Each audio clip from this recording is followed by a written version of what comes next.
ariko papa mubaze ikibazo.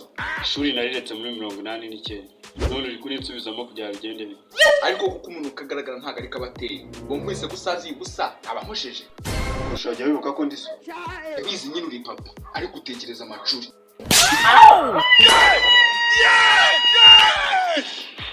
Ariko sha ko tujya nifuza impamvu nakubya nako nakubwabura Ubwo papa bishatse kuko kushatse kunyita umutimba.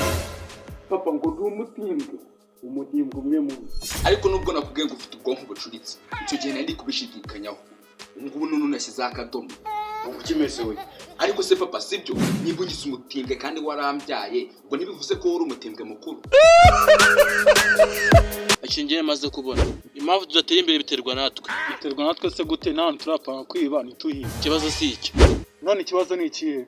urabona ko tujya kwiba aho kugira ngo dutware ibintu by'agaciro tugatwara ibintu bya make Ariko seri waranangaje. Buri ku munsi tujya kwiba kwa Ange aho kugira ngo tware televiziyo ugatwara amakariso ye. reka njye Ange ndamukunda Ni umuntu ufitiye seza kudatwara ibintu by'agaciro ugatwara amakariso ye. njye sinakubeshya impamvu amakariso nayibye ujya manike mu cyumba cyanjye Nese ubwo cyaba bigende bite? just kwishimisha nyine iyo ngiye kuryama ndaya amakariso bitana nishira Kubyara umwana nkawe kuko nukugendesha. Akomeze ngababwira iki nagukorera. Ahubwo se n'iki wakoze gifatika. Iki sabwo nakoze.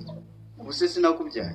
Ahubwo papa we ntabwo ukiri umutimbwa ahubwo uri inzoka. Usitandukanye n'inzoka ibyara umwana ikahita muto. Nawe warambyaye ikintu cyo mbere nakoze no gutera inda bahari nzibesheje. Siko abana mutanyirwa. Mese mwana wanjye iki nagukorera. Urigeze nguta? We ntabwo wigeze una. Ahubwo waranjuguye. Ugeze kandi narakureze ugakura. Ngakurira minervare na ruka ukiri kurya imiti yanjye. Ariko iyo minivare ubu nkangisha wazaritse kwishyura.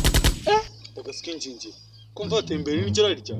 ariko mushimba ujuru nta kintu kirimo pe Nanjye niyo mpamvu ubona bwo bujura bwanjye ngiye gukora nkatambiva. aje nuko Ubu se nitwiteguye se twagendara? ubwo twagiye Ariko ni ko n'ubundi se nta kintu maze. Ariko nawe ikizi no kwibera wanyu. Ariko mbanza umeruka kera ubu ngubu nsigaye mena nsigaye nsa nk'undi gatanu ba mbere.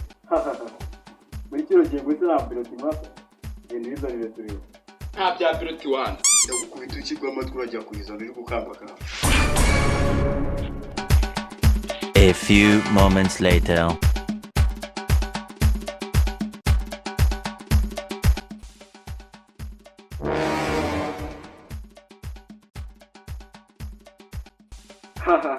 Gusa waje muri batanu ba mbere cyaje muri batanu bandi.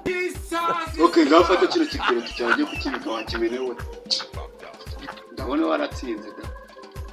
Ubwo nyine ndashaka uburyo minervane nakwishyiriraga inyuma magafanta cyangwa ndebe umwana wo mu muhanda aba ari we nzajya nyishyuriramo. Gusa ariko wowe uri kimenega. Nize kuri phone yaho gatarakantu ngiye gukoraho gato.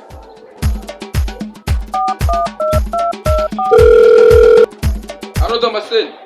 Halo, umeze mute? Natwe turaho. Harya niwiganye na papara? Yego, papa wawe rwose twariganye. Gusa yarasibiye kuva muri 84 kugeza 2004. Ubwo bivuze ko yasibiye imyaka 22. Cyane rwose kuko iyo yigira inama yo gukomeza kwiga no muri yari gusibira. Nuko numva yari umuswara. Reka rwose so nitebe. Ubwo turi kumwe. It was at this moment he knew. He fucked up.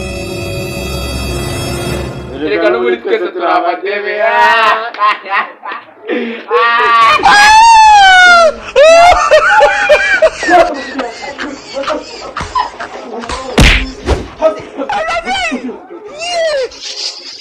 Ibintu byose mufite twashyira iki se ko nari mu mutwe. Ariko papa wagira ko kubidebe. Ubu gutanga na telefone gutya. Nakunanira atari yo ngyo dufite. Mwigendere. Yesu ndi mwijyaga makisha. Mwigendere. Ese papa kundiyeba wagira ngo bakwice. Yegurana baye ariko ngiye kukwiyica. Yeah!